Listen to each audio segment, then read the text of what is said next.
everyone. Today it is very wet, very muddy, very cloudy, and I am on just a road here in the middle of nowhere. And I am going to be upgrading the rear sprocket from a 50 tooth, which is standard on these CT200Us, to a 60 tooth. This is a nice shiny new 62 sprocket I got from Amazon.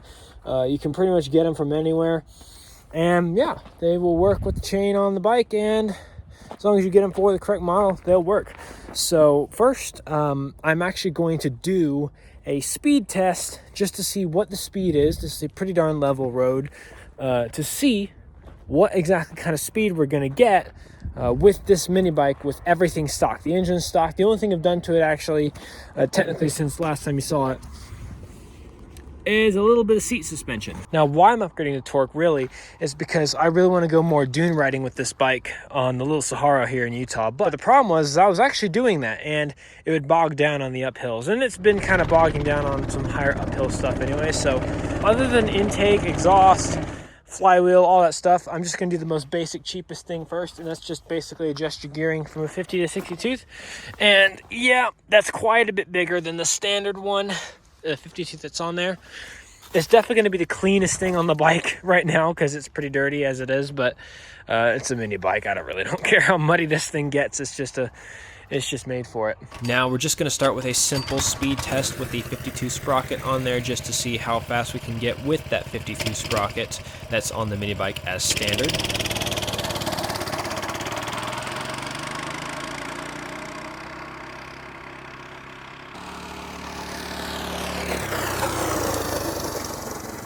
So I screenshotted the speed. I got up to 23.2 miles an hour. Now really that's good enough for me in terms of that, because this bike technically is governed at around that. It's rated for 20 miles an hour. I think we're going slightly downhill at one time, so I wouldn't be surprised, if it did get that speed. But basically, we're gonna upgrade the sprocket now, or change it to get bigger, and let's just see what it does. I wanna see the top speed, and we'll keep the engine exactly the same. We're just gonna basically take the sprocket off and put the new one on and change the chain up.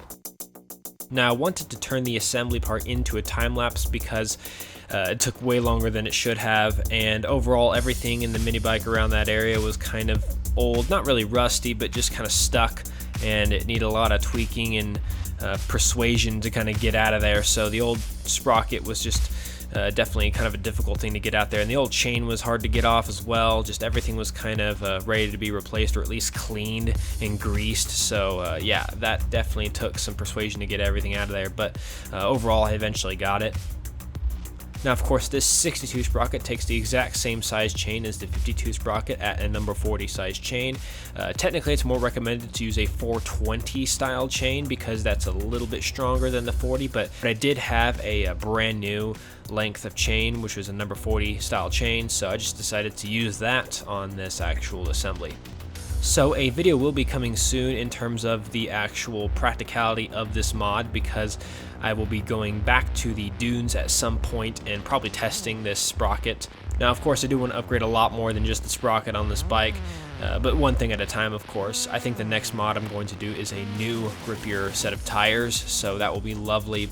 But for now, this will be a fantastic first mod to really get that torque up where it should be. We'll see the results in just a second.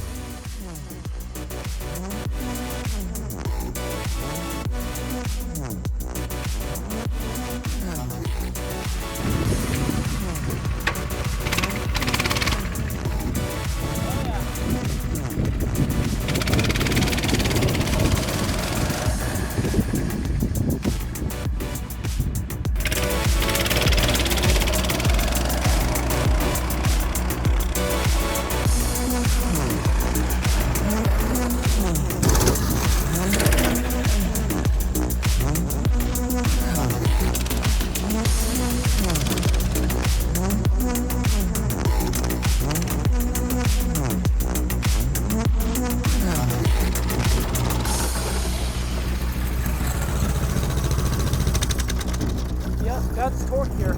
Okay, so something that's interesting, we only lost about 2 miles an hour. We go about 21 versus 23. Now, I don't know if this is a special circumstance, but I'll tell you what, that thing feels a lot better now because of that new sprocket. My hands are obviously filthy from all that work. That took way longer than it should have. But yeah, it seems to be doing just fine. Pretty impressed on the difference that makes for a completely stock engine, of course. So yeah, adjust your gearing for sure if you don't want to do an expensive power mod to it, for sure. Just adjust the gearing in the back and you're going to be a lot torquier for sure. And apparently you won't lose a ton of top speed, although I do recommend still taking the governor out if you're going to increase your gearing to make it more torquey, but still not bad.